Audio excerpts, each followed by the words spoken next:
In the magical world of Harry Potter, there are hundreds of bewitching items and objects to admire. Zooming brooms, wondrous wands, but this isn't a woodworking channel, my friends. This is JTV, and that means, you guessed it, we're going to explore around Hogwarts School of Witchcraft and Wizardry and take a closer look at some of the gemstones you might find there. One of the most heartwarming subplots from Harry Potter and the Sorcerer's Stone, you can learn more about the Sorcerer's Stone in this video, is when house points between Slytherin, Hufflepuff, Ravenclaw, and Gryffindor are calculated at the end of the term.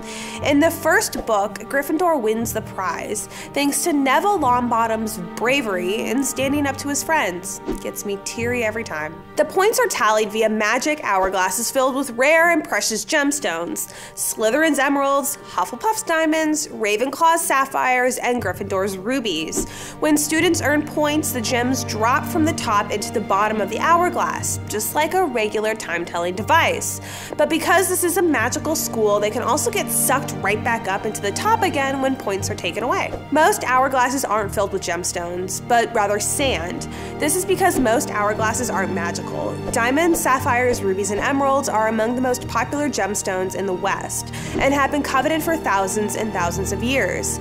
They are known as the Big Four, and are considered especially precious. Ancient people, even the gemologists, didn't have the equipment and specific processes we have today. So often any blue gem was called a sapphire, a green gemstone an emerald, and so on. Good old diamond, as you probably know, is plain old carbon, formed deep down in the earth, about 90 to 120 miles below the surface. Diamonds were created billions and billions of years ago under heat and pressure so intense that no wizard's spell could be a match for it.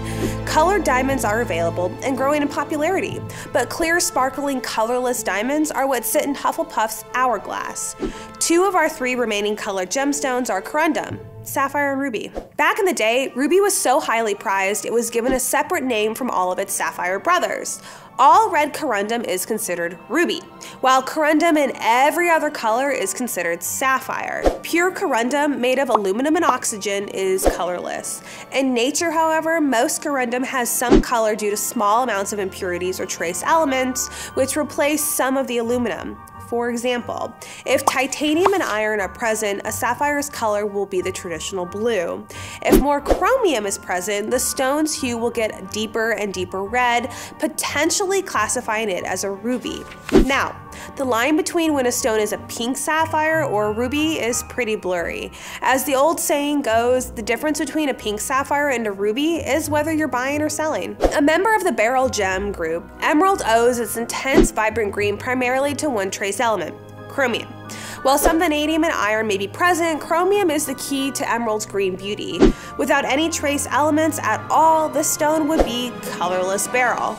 The element that gives emerald its color, chromium, is also responsible for the jardine or garden seen within the stone. Inclusions are a way of life with emeralds and are an acceptable consequence of emerald formation. The house hourglasses aren't the only place you can find these gems in Harry Potter either. Salazar Slytherin's locket is Horcrux, a magical item that can only be created if the witch or wizard commits a murder, and Slytherin's locket was made into a Horcrux by Lord Voldemort. The locket is described as having the letter S on it, with inlaid green stones that make it look like a snake. There's no more information about the green stones, but we can go ahead and assume those are emeralds, just like in the hourglass.